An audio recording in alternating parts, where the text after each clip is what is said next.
വിശുദ്ധ കുരിശിൻ്റെ അടയാളത്താൽ ഞങ്ങളുടെ ശത്രുക്കളിൽ നിന്ന് ഞങ്ങളെ രക്ഷിക്കണമേ. ഞങ്ങളുടെ തമ്പുരാനെ, പിതാവിൻ്റെയും പുത്രൻ്റെയും പരിശുദ്ധാത്മാവിൻ്റെയും നാമത്തിൽ ആമേൻ.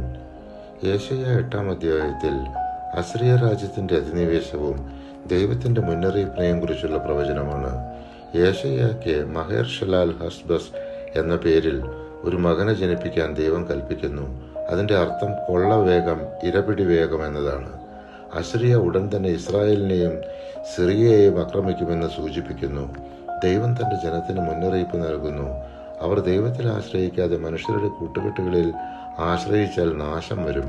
എന്നാൽ ദൈവത്തിൽ ഭയപ്പെടുന്നവർക്ക് അവൻ അഭയമായിരിക്കുമെന്ന് വ്യക്തമാക്കുന്നു.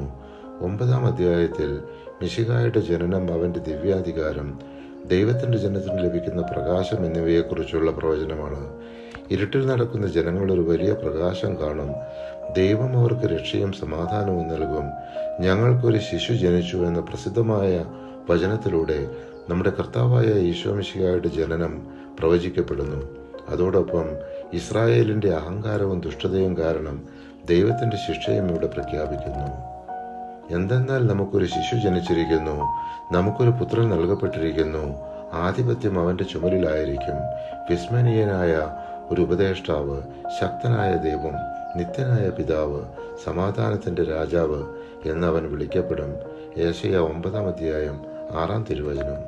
10-ാം അധ്യായം അസിറിയ രാജാവിൻ്റെ അഹങ്കാരത്തെയും ദൈവത്തിൻ്റെ ശിക്ഷയെയും കുറിച്ചുള്ള പ്രവചനമാണ്.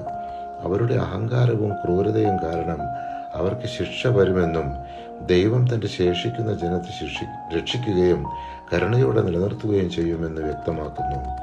സൈന്യങ്ങളുടെ കർത്താവ് അരുളി ചെയ്യുന്നു, സിയോനിൽ വസിക്കുന്ന എൻ്റെ ജനമേ, ഈജിപ്തുകാർ ചെയ്തതുപോലെ അസിറിയക്കാർ തങ്ങളുടെ വടികൊണ്ട് പ്രഹരിക്കുകയും നിങ്ങൾക്കെതിരെ ദണ്ഡ് ഉയർത്തുകയും ചെയ്യുമ്പോൾ ഭയപ്പെടരുത്. എന്തെന്നാൽ അല്പസമയത്തിനുള്ളിൽ എൻ്റെ രോഷം ശമിക്കുകയും എൻ്റെ ക്രോധം അവരുടെ വിനാശത്തിനായി തിരിച്ചുവിടുകയും ചെയ്യും. യേശയ്യാ 10-ാം അധ്യായം 24-25 തിരുവചനങ്ങൾ. പരിശുദ്ധാത്മാവേ, തിരുവചനത്തിൻ്റെ അനന്തശക്തിയാൽ ആത്മാവിൻ്റെ ബലങ്ങളും ദാനങ്ങളും നൽകി തീക്ഷ്ണതയാൽ ഞങ്ങളെ ജ്വലിപ്പിക്കണമേ. ആമേൻ.